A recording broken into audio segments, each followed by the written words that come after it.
नमस्कार सर्वांना, कशा आहात सर्वजण। आज आहे बहिणीच्या मुलाचा बर्थडे, म्हणजेच आमच्या अर्णवचा बर्थडे। त्यासाठी विघ्नेश आणि मी चाललेलो आहे पनवेलला। सकाळपासून दुपारपर्यंत सगळी घरातली कामं आवरून घेतली आणि विघ्नेश आणि मी चाललेलो आहे, तर ओमकार आम्हाला स्टेशनला सोडा येतोय।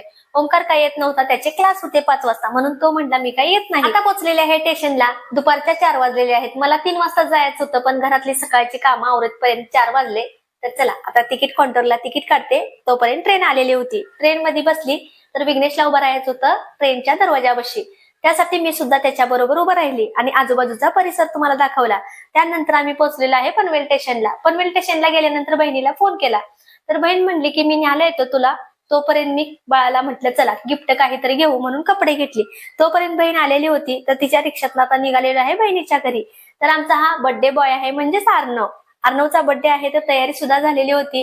आणि तुम्हाला लॉंग व्हिडिओ बघायचा असेल तर युट्यूब चॅनलवरती टाकलेला आहे मी, तिथं जाऊन तुम्ही बघू शकता। खूप छान व्हिडिओ आहे। आम्ही सर्वजण अर्णवचा बर्थडे आहे तो साजरा करत होतो। तर ह्या आहेत त्या अर्णवच्या मधल्या काकी आणि हे आहेत ते काका। तर आता अर्णवला ओवाळा घेतलेलं होतं। आत्ती ओवाळत होती, पहिल्यांदा आत्तीनं ओवाळलं, त्यानंतर मी ओवाळत होते। अंगठी त्याच्या डोळ्याला लावत होती, पण तो काही लावून दिना झालाय, म्हणून म्हटलं राहू दे, फक्त ओवाळून घे। ओवाळल्यानंतर सानिकानं सुद्धा ओवाळलं, त्यानंतर बिल्डिंग मधल्या बायकांनी सुद्धा ओवाळून घेतलं।